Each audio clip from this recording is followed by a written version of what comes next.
All right, well, here we are in the front pasture where we have our hydrant that we installed yesterday. I still haven't backfilled this because today we need to work on some drainage. So you can see just in there where I broke the drainage pipe that comes from the house. And this pipe handles all the water that comes out of around our basement foundation through the sump pump system and drainage system, drain tiles around the house.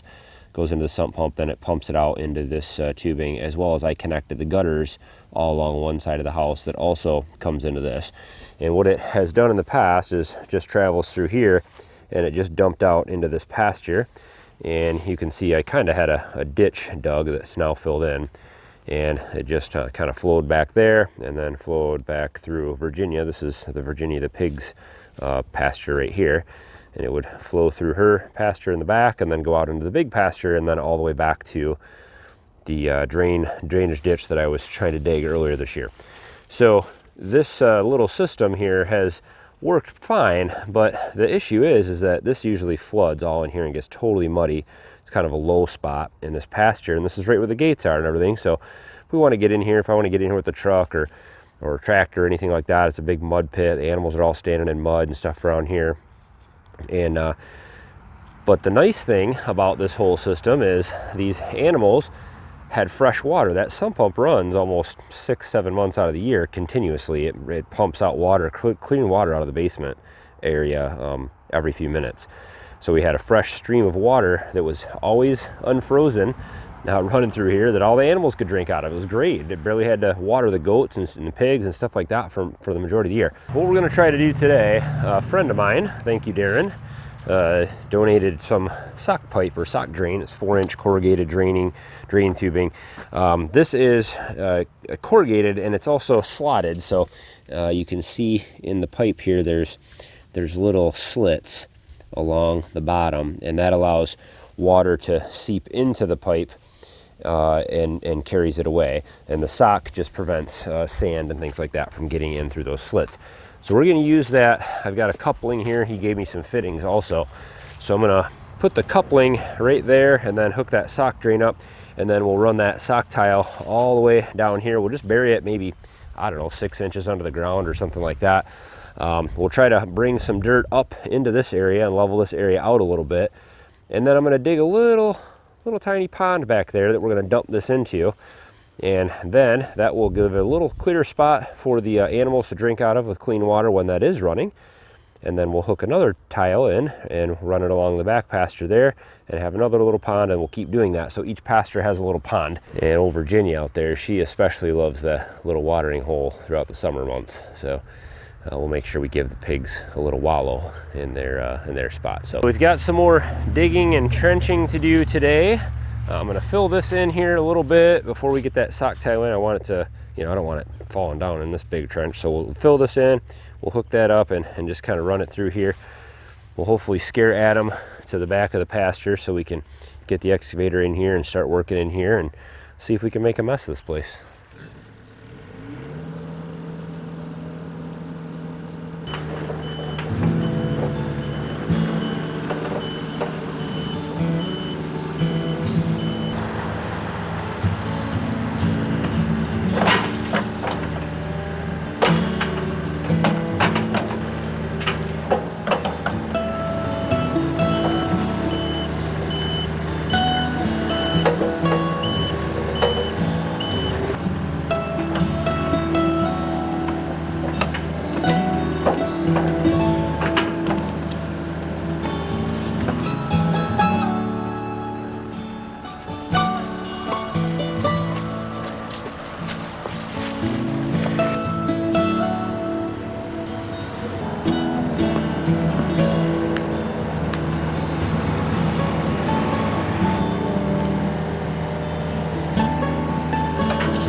All right, well, the trenching is pretty much done.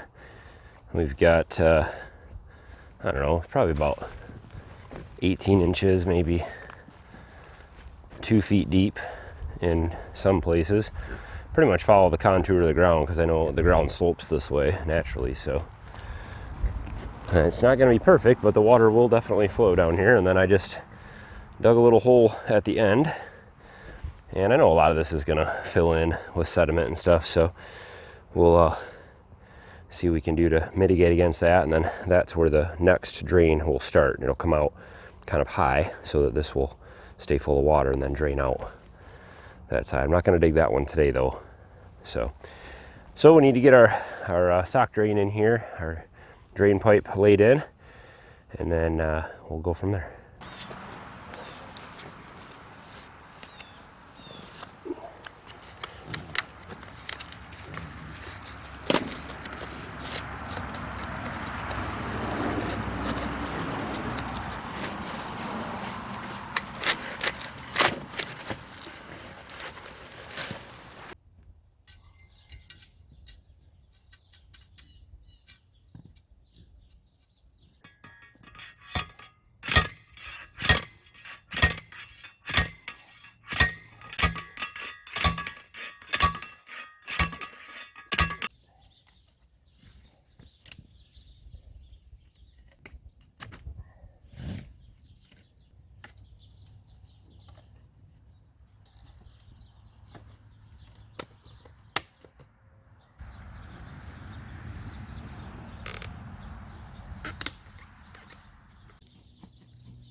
All right, so basically what I did here was just put in kind of a safety for if in case the pipe were to get clogged up, because a lot of the sand, a lot of the stuff's going to wash in here, probably fill in the bottom few inches at least of this little pond area and over time. So water can come out the bottom, and if that gets blocked for some reason, then it can come out the top. And then later on, I'll connect a pipe that'll go over to our next drain. So that'll go right out there, and then we'll leave the top open so this can overflow into that if this area ever got that full. So the next thing to do is just to fill this all in.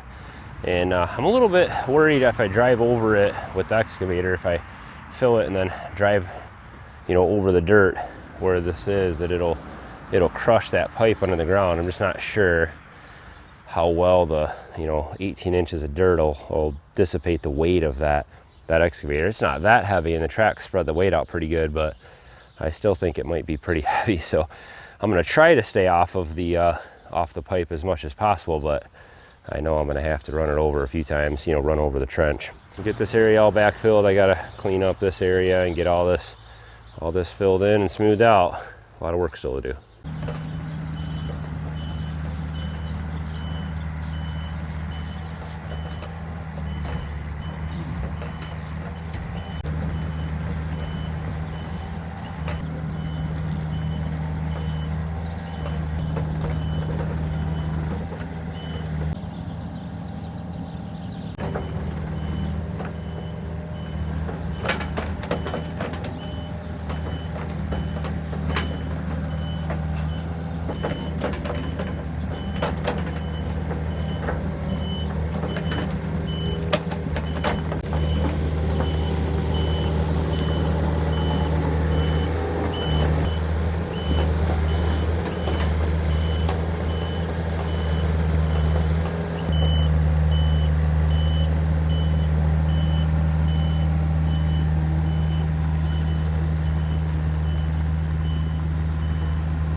Well, things are looking pretty good. It's really hard to smooth things out with that excavator. It's just so awkward with the tracks and everything, and the tracks really dig into this loose soil and make things worse. But I think it turned out pretty good. I know this is gonna fill in quite a bit, but hopefully there'll be still a small little pond area back here. Maybe I can dig it bigger another day, but I could really dig this whole corner out, I guess, if I wanted to, and make it a real big big pond area. But we'll see how this works. It may last a couple years before we have to mess with it again, but I've got so much work to do with the rest of the trenching that I'm gonna have to move on.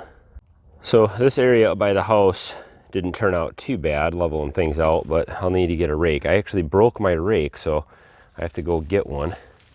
So we'll look for a nice one. And back here is interesting. I closed up both, you know, I filled in the trench from that way to here, and then this way back to here, and somehow I had less dirt.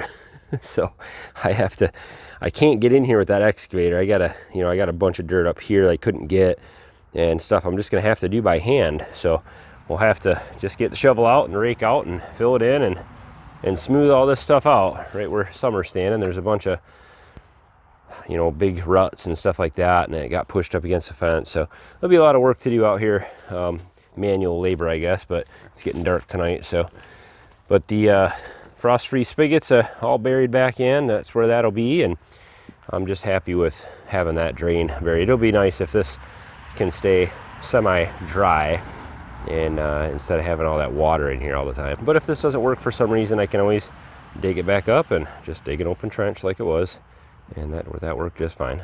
What you didn't see is Adam, the goat that was out in this pasture, knocked my camera over and broke the battery off the back of it. So the rest of the video was shot with my cell phone. This is the Sony Handycam that I've been using for the last couple years to shoot video. This is a low capacity battery, and this battery is so old now it only lasts maybe 20 minutes, 15 minutes of shooting time. So but the high capacity battery that was on there is the one that broke off when the goat knocked it off the tripod. But might be time to get a new camera. This one has been working fairly well for me, but it's getting quite a bit older now in technology, and so it might be time to upgrade. I'm just so glad to have that project done, this portion of it anyway. If I don't get to the rest of it for a while, that's totally fine. It can drain back there in the field. I don't care, as long as we get the water away from the house.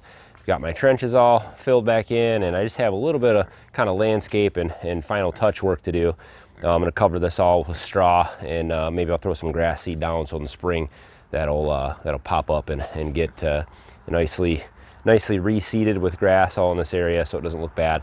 I don't know, you have to let me know what you guys think. I'm an amateur with the excavator, obviously, and also with drainage stuff. I've never really dealt with a lot of drainage pipe and sock tiles and all that kind of stuff, so I'm kind of learning. We'll see how this works out and kind of go from there. I've got a lot of drainage projects to do, so I may buy more sock tile, I may buy more of that drain tile, I may just do open ditches. Just depends on what the funds are. That stuff's about 75 bucks for 100 feet, so I probably have maybe 600 feet to do, so that adds up real quick. Don't forget to hit thumbs up on today's video, guys. As always, a little late evening digging here. It was a lot of fun. Lots more digging to come, I'm sure, over the next couple months. As long as I have that excavator, whenever I have time, I'll get out and dig stuff. So look forward to that. As always, guys, thanks for watching. Have a good one.